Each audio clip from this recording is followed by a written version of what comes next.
नमस्कार मेरे प्रिय छात्र और छात्राएं। आज हम सीखने वाले हैं विराम चिन्ह के बारे में। हिंदी व्याकरण में विराम चिन्हों का बहुत महत्व है। पढ़ते व लिखते समय वाक्यों में रुकने के लिए लगाए गए चिन्हों को विराम चिन्ह कहते हैं।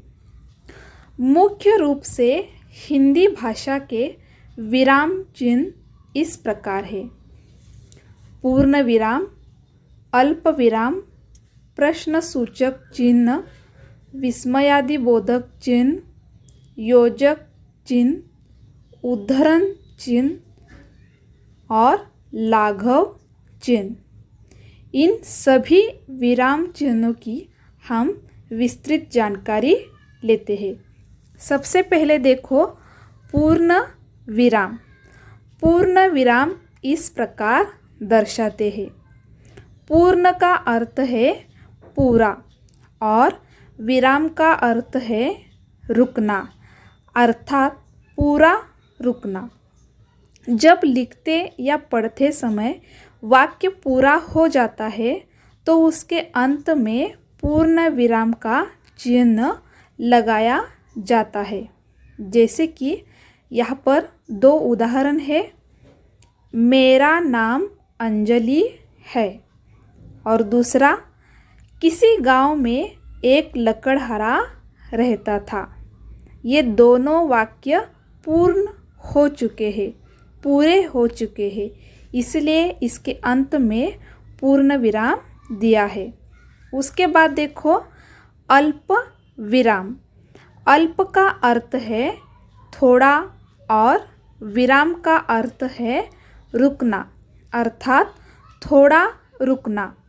वाक्य पढ़ते व लिखते समय अगर बीच बीच में थोड़ा रुकना पड़े तो वहाँ अल्प विराम का चिन्ह लगाया जाता है। जैसे कि इन उदाहरणों में देखिए, आम, लीची और संतरा मुझे बहुत पसंद है। शेर, चीता, हाथी और जिराफ जंगली जानवर है। इसके अलावा भी अल्प विराम के प्रयोग करने के नियम जानिए। वाक्य में आए शब्दों को अलग करने के लिए, जैसे कि मोहन, राम, प्रमोद और संजीव हम सभी मित्र हैं। उसके बाद देखो वाक्यांशों को जोड़ने के लिए, जैसे कि मैं सुबह उठकर टहली, पूजा की और खाना खाया।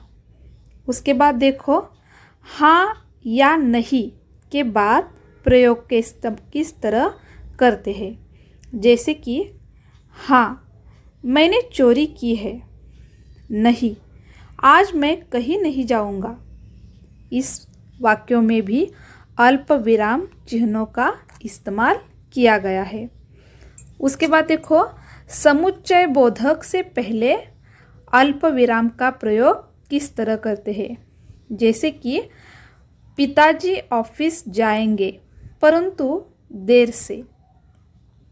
उसके बाद प्रश्न या कथन को स्पष्ट करने के लिए अल्प विराम चिन्हों का किस तरह इस्तेमाल करते हैं, जैसे कि शीला जोर से चीखी, शेर आ गया। इस प्रकार इन वाक्यों में अल्प विराम चिन्हों का इस्तेमाल किया जाता है। उसके बाद प्रश्नसूचक चिन्ह। प्रश्नसूचक का अर्थ है प्रश्न की सूचना देने वाला। प्रश्नवाचक चिन्ह का प्रयोग प्रश्नवाचक वाक्यों के अंत में किया जाता है। जैसे कि इन वाक्यों में देखो, तुम कहाँ जा रहे हो, तुम कल कहीं गए थे। इन वाक्यों के अंत में प्रश्नसूचक चिन्ह लगाए गए हैं, इसीलिए ये प्रश्नसूचक वाक्य है। तो बच्चों, आज हमने विराम चिन्हों की विस्तृत जानकारी देखी। इसमें हमने पूर्ण विराम, अल्प विराम, प्रश्नसूचक चिन्ह इनकी जानकारी देखी।